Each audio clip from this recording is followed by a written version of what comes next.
संक्रमित लोगों को कुशल स्वास्थ्य सेवा प्रदान करके तथा समाज के ज़रूरतमंद वर्गों तक राहत पैकेज जैसे कि भोजन, नकदी और अन्य मूलभूत वस्तुएं और सेवाएं तेजी से पहुंचाकर कोरोना वायरस के प्रसार पर अंकुश लगाने में काफ़ी अच्छा काम किया है। हमने कोरोना के कारण केवल 1.11% मृत्यु दर के साथ लगभग 98% रिकवरी दर हासिल की है। राज्य सरकार द्वारा प्रदेश में कोविड-19 महामारी से प्रभावित लोगों को तत्काल वित्तीय और चिकित्सा सहायता तथा अन्य राहत पैकेज प्रदान करने के लिए आम जन से दान स्वीकार करने के उद्देश्य के साथ हरियाणा कोरोना राहत कोष का गठन किया गया। माननीय अध्यक्ष महोदय, व्यापक जनहित में हरियाणा कोरोना राहत कोष में किए गए उदार अंशदान के लिए मैं प्रदेश के आमजन, उद्योग जगत, सरकारी कर्मचारियों, पेंशन भोगियों तथा राज्य के विधायकों और सांसदों का दिल से आभार प्रकट करता हूं और सराहना करता हूं। इस संबंध में राज्य सरकार द्वारा किए गए उपायों का मैं बाद में उल्लेख करूंगा। माननीय अध्यक्ष महोदय, उसी भाव के साथ मैं वर्ष के दौरान राज्य सरकार की उपलब्धियां और आगामी वर्षों में आर्थिक वृद्धि तथा मानव विकास हासिल करने के लिए सरकार का दृष्टिकोण और कार्य योजना प्रस्तुत करना चाहता हूं। पूंजी निवेश के माध्यम से हरियाणा की अर्थव्यवस्था को सुदृढ़ बनाना इस वर्ष के बजट का मुख्य केंद्र बिंदु है। इसमें मध्यावधि परिव्यय ढांचे MTEF के रूप में 8,585 करोड़ रुपए की मुक्त निधि के आवंटन द्वारा इसकी संरचना में उल्लेखनीय बदलाव हुआ है। विकास की गति को तेज करने में ऑर्बिटल रेल कॉरिडोर, बुनियादी ढांचा निवेश न्यासों और रियल एस्टेट निवेश न्यासों के माध्यम से परिसंपत्ति मुद्रीकरण, मानेसर के निकट ग्लोबल सिटी, जिला सोनीपत के गन्नौर में अंतर्राष्ट्रीय बागवानी मंडी सरकार की कुछ उल्लेखनीय परियोजनाएं हैं। हमारी सरकार ने 5080 गाँव में 24 घंटे बिजली सुनिश्चित की है और वित्त वर्ष 2021-2022 के दौरान इसका अन्य गाँव में भी विस्तार करने का प्रयास किए जाएंगे। माननीय अध्यक्ष महोदय, बजट प्रक्रिया को प्राकृतिक रूप से सहभागितापूर्ण बनाने के उद्देश्य से पिछले वर्ष मैंने राज्य के निर्वाचित प्रतिनिधियों सहित विभिन्न हितधारकों के विचारों और सुझावों को बजट में शामिल करने के लिए उनके साथ पूर्व बजट परामर्श की पहल की थी। महोदय, मुझे यह बताते हुए प्रसन्नता हो रही है कि राज्य के विधायकों और सांसदों से प्राप्त 527 सुझावों में से 200 सुझावों को पिछले वर्ष बजट में शामिल किया गया। वर्ष 2020-21 के दौरान उनमें से 71 सुझाव लागू किए जा चुके हैं और शेष 129 सुझाव क्रियान्वयन के विभिन्न चरणों में हैं। हमारे कुछ साथियों ने इस बारे में पूछा था, इसलिए उनका भी ये उत्तर है। इस वर्ष के लिए मैंने राज्य के सभी विधायकों और सांसदों तथा अन्य प्रतिष्ठित हितधारकों के बजट 2021-22 के लिए अपने बहुमूल्य सुझाव और विचार साझा करने का अनुरोध किया था। मुझे बताते हुए खुशी हो रही है कि विधायकों और सांसदों से 410 सुझाव मिले हैं, जिनका अध्ययन करने पर ध्यान में आया है कि बजट संबंधी लगभग 54 प्रस्ताव हैं शेष क्षेत्र की मांगों के ऊपर आधारित हैं। इसलिए जितने सुझाव पिछली बार शामिल करने के लिए थे उसमें कमी है, क्योंकि हमने प्रत्यक्ष बातचीत न करके और ये पत्राचार के द्वारा सुझाव मंगाए गए थे। इन सबको इस बजट प्रक्रिया में यथोचित ढंग से विचार किया है।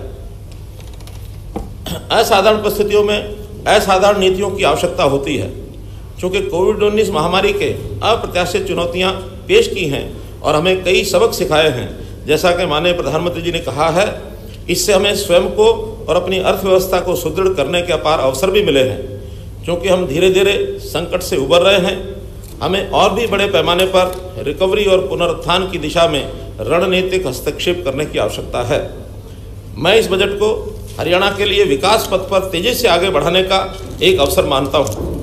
माननीय प्रधानमंत्री जी के नेतृत्व में भारत के लिए वी शेप रिकवरी हेतु एक सुदृढ़ और उदीयमान हरियाणा के लिए यह रणनीति 4 स्तंभों के आधार पर तैयार की गई है। ये 4 प्रमुख स्तंभ हैं: प्रमुख क्षेत्रों की प्राथमिकताएं निर्धारित करना, मध्यम अवधि परिव्यय फ्रेमवर्क MTEF रिजर्व फंड बनाना, परिणाम आधारित विकास और कार्यान्वयन पर ध्यान केंद्रित करना।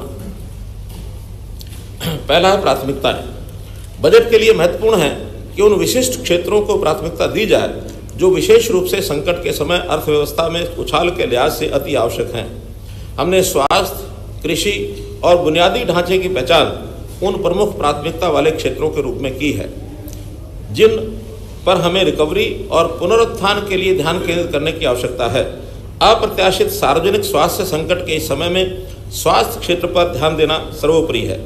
कृषि हमारी अर्थव्यवस्था की नींव है और हमारी आत्मनिर्भरता का मुख्य आधार है। हरियाणा के आर्थिक विकास का मार्ग प्रशस्त करने के लिए किसानों को सहायता जारी रखने की आवश्यकता है। यह बजट किसानों की आय बढ़ाने, फसल विविधीकरण तथा जल संरक्षण के माध्यम से कृषि के लिए हमारे हस्तक्षेपों और योजनाओं पर बल देने का प्रयास है। इन पहलों को महत्वपूर्ण बुनियादी ढांचा उपलब्ध करवाकर ही पोषित किया जा सकता है, फिर चाहे वह स्वास्थ्य नेटवर्क का विस्तार हो, टीकाकरण की पहुंच बढ़ाना हो, परीक्षण प्रयोगशालाओं की स्थापना और इसी तरह के अन्य कार्य हों, खेत पर ही संस्करण की अवसंरचना विकसित करना हो या फिर फसल विविधीकरण को बढ़ावा देने के लिए सिंचाई, विशेषकर सूक्ष्म सिंचाई सुविधाओं का विस्तार हो, रेल और सड़क अवसंरचना लॉजिस्टिक्स प्रदान करने के लिए महत्वपूर्ण है, जो अर्थव्यवस्था की रिकवरी और पुनरुद्धार को सुनिश्चित कर सकती है। राज्य की अर्थव्यवस्था में मांग को बढ़ाने के लिए इंफ्रास्ट्रक्चर पर विशेष निवेश करना बेहद जरूरी है। दूसरा, medium term expenditure framework reserve fund. हालांकि बजट का आवंटन वार्षिक आधार पर किया जाता है, कई परियोजनाओं की परिपक्वता अवधि 1 वर्ष से अधिक की होती है। हमारी सरकार इस वास्तविकता को भली भांति समझती है कि व्यवहारिक योजना के लिए आवश्यक है कि कई परियोजनाओं, विशेषकर जिनमें बुनियादी ढांचा शामिल होता है, के लिए 3 से 10 वर्ष की अवधि की अनुमति दी जानी चाहिए। अतः मैं बजट में ऐसी परियोजनाओं के लिए मध्यम अवधि परिव्यय फ्रेमवर्क का प्रावधान करके एक नई रणनीति प्रस्तुत कर रहा हूँ। हालांकि नियमित आवंटन करते समय परंपरागत वार्षिक समय सीमा का पालन किया जाएगा। मध्यम अवधि परिव्यय फ्रेमवर्क विशेष रूप से सृजित किए गए कोष में निहित रहेगा, जिसमें से वर्ष भर आवंटन करने की सुविधा होगी। MTF रिजर्व फंड हर वार्षिक बजट में किए गए आवंटन को औचित्य के साथ प्रस्तुत करेगा और अंततः इसका विधानसभा से अनुमोदन होगा। यह पथ प्रदर्शक और पहली तरह की पहली वित्त पोषण संरचना आवंटन की अनिश्चितता को दूर करेगी और यह सुनिश्चित करेगी कि परियोजनाएं उचित और सतत ढंग से बनाई जाएं। आरक्षित कोष के अन्य महत्वपूर्ण लाभों में बहुविध क्षेत्रों में निहित परियोजनाओं हेतु आवंटन में लचीलापन और प्राथमिकता वाले क्षेत्रों पर ध्यान केंद्रित करना शामिल है। चालू वर्ष के दौरान मेरी सरकार ने कठोर वित्तीय विवेकपूर्ण उपायों को अपनाकर लगभग 8,585 करोड़ रुपए की उधारी क्षमता का उपयोग नहीं किया। अनिवार्यतः इसका अर्थ है कि हम अपनी उधार लेने की सीमा को राजकोषीय उत्तरदायित्व और बजट प्रबंधन अधिनियम के मूल प्रावधानों के आसपास बनाए रखने में कामयाब रहे। जैसा कि भारत सरकार ने अब अनुमति दे दी है कि उधार लेने की सीमा को आगे बढ़ाया जा सकता है, हमने आवश्यकता अनुसार लगभग 8,585 करोड़ रुपए की इन प्राप्तियों का उपयोग लघु अवधि परिव्यय फ्रेमवर्क आरक्षित निधि के लिए करने का निर्णय किया है। ये निधियां उन परियोजनाओं के लिए निर्धारित की जाएंगी जिनमें अंतर क्षेत्रीय निहितार्थ एवं लंबी परिपक्वता अवधि है। हम इस वर्ष इस कोष के तहत निर्धारित निधियों का उपयोग विशेष परियोजनाओं पर करने के इच्छुक हैं, जो स्वास्थ्य, कृषि तथा अवसंरचना पर केंद्रित हैं। ऐसी विशेष परियोजनाओं में अन्य बातों के साथ साथ चिकित्सा अवसंरचना का विस्तार, जैसे कि जिला अस्पतालों का 200 बिस्तर तक उन्नयन करना, मातृ एवं बाल अस्पतालों की स्थापना करना, जैव सुरक्षा प्रयोगशालाएं, गन्नौर में अंतर्राष्ट्रीय बागवानी मंडी, पिंजौर में सेब मंडी, सिरसा सोनीपत में मसाला मंडी, सूक्ष्म सिंचाई परियोजनाओं के साथ साथ विशिष्ट परियोजनाएं जैसे कि ऑर्बिटल रेल कॉरिडोर, दिल्ली और करनाल के बीच high speed rail connectivity, Gurugram तथा अन्य क्षेत्रों में मेट्रो नेटवर्क का विस्तार तथा इसी तरह की अन्य परियोजनाएं शामिल हैं। तीसरा बिंदु है परिणाममुखी वृद्धि। मेरी सरकार ने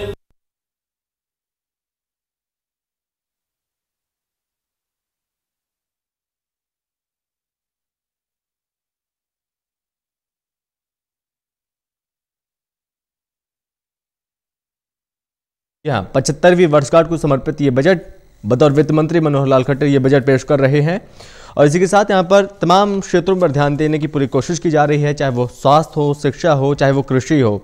इसी साथ आपको बता दें कि यहाँ पर उम्मीदें कई ज़्यादा हैं और साथ ही साथ यहाँ पर सबसे बड़ी चुनौती है कोरोना महामारी में इस उभरने की।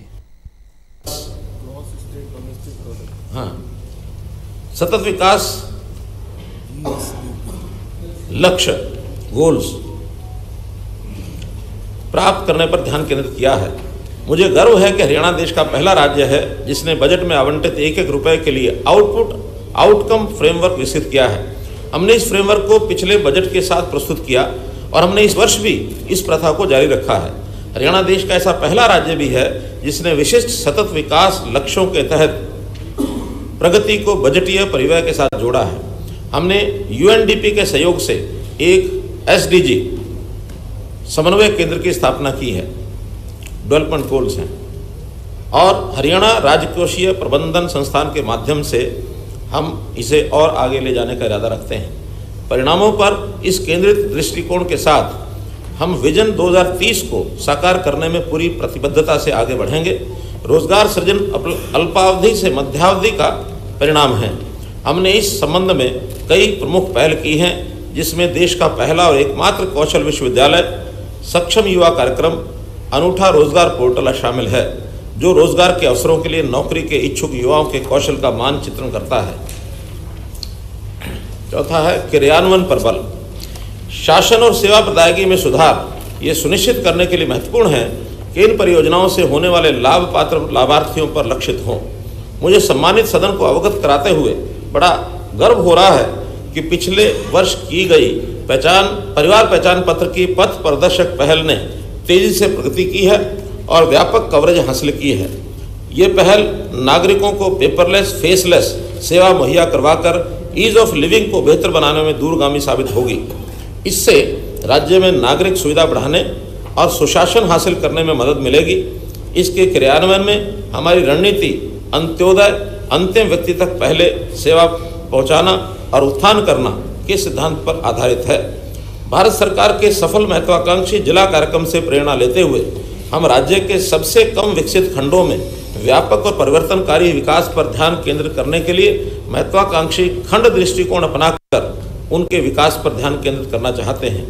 माननीय अध्यक्ष महोदय, शासन कम से कम, सुशासन अधिकतम के सिद्धांत की अपनी प्रतिबद्धता को दोहराते हुए राज्य ने विभिन्न अधिनियमों के तहत लाइसेंस के नवीनीकरण की आवश्यकता को समाप्त करके विनिर्माण उद्योग पर अनुपालन बोझ को कम किया है।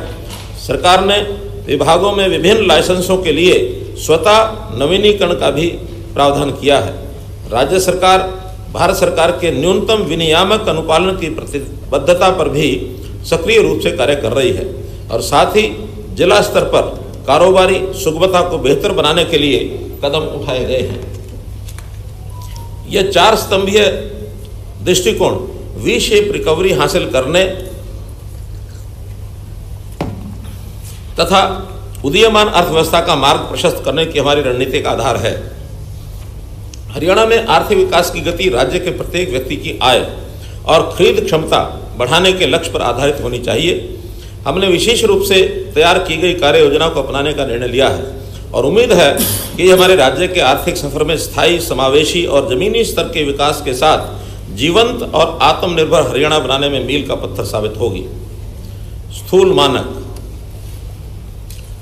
सही अर्थों में वर्ष 2014-2020 तक की अवधि में हरियाणा के सकल राज्य घरेलू उत्पाद की वार्षिक औसत दर 6.24% रही, जो 2014-15 के 3,70,534 करोड़ 51 लाख रुपए से बढ़कर 2020-21 में 5,28,069 करोड़ 75 लाख करोड़ रुपए हो गई है। दूसरी ओर इसी अवधि के दौरान अखिल भारतीय वास्तविक सकल घरेलू उत्पाद की वार्षिक औसत दर 4.28% रही। परिणाम स्वरूप अखिल भारतीय सकल घरेलू उत्पाद में हरियाणा के सकल राज्य घरेलू उत्पाद की हिस्सेदारी निरंतर बढ़ी है।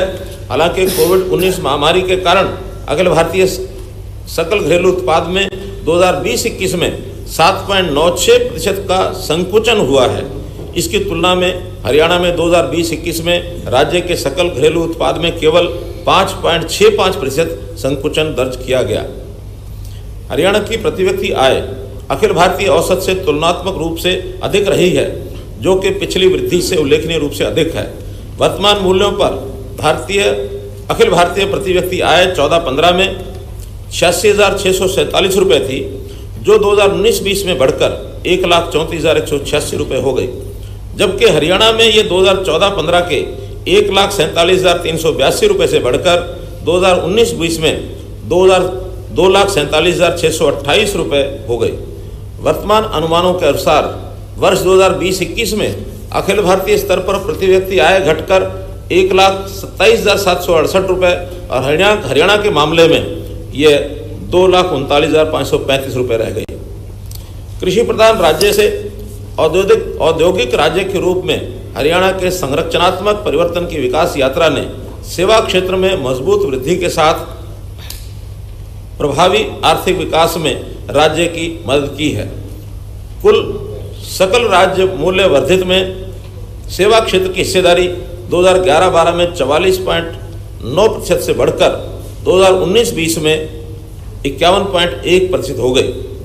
वर्ष 2020-21 में प्राथमिक क्षेत्र की हिस्सेदारी बढ़कर 19.1% हो गई, परंतु द्वितीय क्षेत्र का हिस्सा घटकर क्रमशः 30% और तृतीय क्षेत्र का हिस्सा 50.9% रह गया।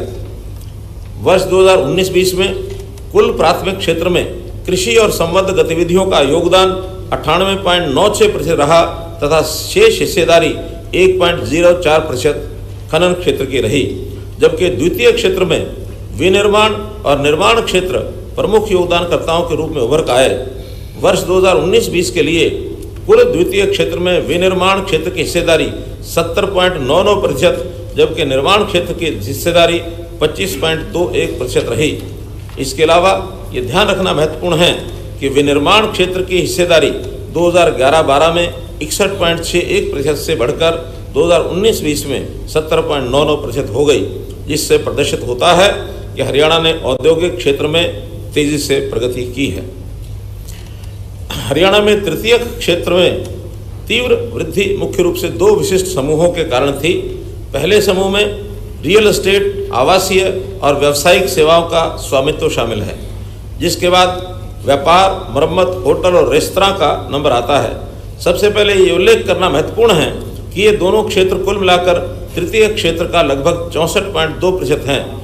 विशेष रूप से बढ़ती प्रवृत्ति के साथ रियल एस्टेट, आवासीय और व्यावसायिक सेवाओं के स्वामित्व की हिस्सेदारी सबसे अधिक है, क्योंकि इसका हिस्सा 2011-12 में 33.30% से बढ़कर 2019-20 में 34.02% हो गया, जबकि इस अवधि के दौरान 26.93% से 30.14% की वृद्धि के साथ दूसरी उच्चतम हिस्सेदारी व्यापार, मुरम्मत, होटल और रेस्तरां की रही। बजट 2021-22। पिछले वर्ष मैंने विभिन्न 132 योजनाओं का युक्तिकरण किया था।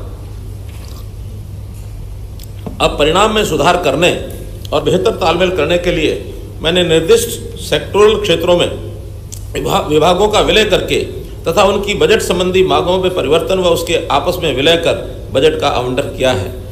माननीय अध्यक्ष महोदय, मैं 2021-22 के लिए 1,55,645 करोड़ रुपए के बजट का प्रस्ताव करता हूँ, जो कि संशोधित अनुमान 2020-21 के 1,37,738 करोड़ रुपए से 13% अधिक है। बजट परिव्यय में 25% अर्थात 38,718 करोड़ रुपए के पूंजीगत खर्च और 75% 1,16,927 करोड़ रुपए राजस्व रूप में शामिल है, राजस्व खर्च के रूप में शामिल है। मैंने इस वर्ष के बजट आवंटन को सतत विकास लक्ष्यों के साथ भी संरेखित किया है। माननीय अध्यक्ष महोदय, 1,55,645 करोड़ रुपए के कुल बजट में से 45,066 करोड़ रुपए राज्य में क्रियान्वित की जा रही SDG से संबंधित योजनाओं के लिए आवंटित किए गए हैं, जिनका विवरण एक अलग दस्तावेज में दिया गया है। यद्यपि कोविड-19 संकट अचानक आया, तथापि हम पूर्ववर्ती सालों में सरकार द्वारा किए गए विभिन्न उपायों के कारण इसके दुष्प्रभाव को कम करने में सफल रहे हैं। हमारी सरकार ने ऐसे अदृश्य दुश्मन के खिलाफ लड़ने के लिए राज्य को सुदृढ़ करने के लिए अत्यधिक काम किया है। हमने राज्य में स्वास्थ्य क्षेत्र के बुनियादी ढांचों को सुदृढ़ करने, मुख्यमंत्री परिवार समृद्धि योजना जैसी सामाजिक सुरक्षा योजना शुरू करने, अंतिम व्यक्ति तक पहुंच के लिए तकनीक का अधिकतम उपयोग करने का काम किया है। पिछले साल के बजट में वेंटिलेटर और एएलएम एम्बुलेंस की संख्या बढ़ाने का प्रावधान किया गया था। मैंने पिछले साल के बजट में राज्य में सभी जिलों में एमआरआई, कैथ लैब और सिटी स्कैन की सुविधाओं का विस्तार प्रस्ताव किया था, जो अभी क्रियान्वित किया जा रहा है। हमारी सरकार स्वास्थ्य क्षेत्र में बुनियादी ढांचे के सुधार और कृषि क्षेत्र सहित आधारभूत ढांचे में निवेश के लिए काम करती रहेगी। राजकोषीय मानक। माननीय अध्यक्ष महोदय, हरियाणा ने राजकोषीय उत्तरदायित्व एवं बजट प्रबंधन विनियमों FRBM का पालन करते हुए अपने राजकोषीय घाटे को राज्य सकल घरेलू उत्पाद के 3% के भीतर रखने में सफलता प्राप्त की है। हालांकि कोविड-19 संकट के कारण राज्य में आर्थिक गतिविधियों के रुकने से राज्य सरकार की राजस्व प्राप्ति पर भारी दबाव पड़ा है। दूसरी ओर चिकित्सा, आर्थिक और सामाजिक क्षेत्रों में इस महामारी से राहत के उपायों के कारण हुई है। इससे राज्य का राजकोषीय घाटा और भी बढ़ा है। केंद्र सरकार ने वर्ष 2020-21 के लिए राजकोषीय घाटे की सीमा को राज्य सकल घरेलू उत्पाद के 3% से बढ़ाकर 5% तक किया था। हालांकि संकट की इस घड़ी में विवेकपूर्ण राजकोषीय प्रबंधन से हम 40,661 करोड़ रुपए की स्वीकृति प्राप्त ऋण राशि को लगभग 30,000 करोड़ रुपए के बाजार उधार तक सीमित रखने में सक्षम हैं और इसके परिणाम स्वरूप वर्ष 2020-21 के लिए राजकोषीय घाटा 3% से कम रहने की उम्मीद है। संशोधित अनुमान 2020-21 के लिए राजकोषीय घाटा सकल राज्य घरेलू उत्पाद का 2.90% अनुमानित है। आगामी वर्ष 2021-22 के लिए ये सकल राज्य घरेलू उत्पाद का 3.83% अनुमानित है, जो कि पूरी तरह से 15वें वित्त आयोग द्वारा निर्धारित 4% की सीमा के अंदर है। हम ऋण देयता को नियंत्रित करने में सफल रहे हैं। संशोधित अनुमान 2020-21 के ऋण में सकल राज्य घरेलू उत्पाद अनुपात 23.27% अनुमानित है। आगामी वर्ष के बजट अनुमान 2021-22 के लिए ये 25.92% अनुमानित है। यह ऋण 2021-22 के लिए 15वें वित्त आयोग द्वारा निर्धारित सकल राज्य घरेलू उत्पाद की 32.6% की सीमा से बहुत कम है। कोविड-19 महामारी के दौरान विशेष उपाय। जब मार्च 2020 में हरियाणा में पहले मामले का पता चला तो कोविड-19 की पुष्टि के लिए राज्य में कहीं भी कोई जांच सुविधा नहीं थी। RT-PCR परीक्षण के लिए सभी नमूने पुणे भेजे जाते थे। समय की आवश्यकता को समझते हुए हमने जिला अस्पतालों और मेडिकल कॉलेजों में RT-PCR लैब स्थापित की। सरकारी प्रयोगशालाओं के अतिरिक्त निजी प्रयोगशालाओं को भी सरकार द्वारा निर्धारित दरों पर परीक्षण के लिए अधिकृत किया गया। हमारे राज्य में कोरोना के मरीजों के उपचार के लिए ऑक्सीजन बेड, ICU बेड और वेंटिलेटर की सुविधा से लैस पर्याप्त कोविड अस्पताल हैं। राज्य ने टेली कॉलिंग के माध्यम से घरों में एकांतवास में रह रहे रोगियों की ट्रैकिंग प्रणाली को प्रभावी ढंग से विकसित किया है, क्योंकि ऐसे मरीजों को परामर्श की आवश्यकता होती है।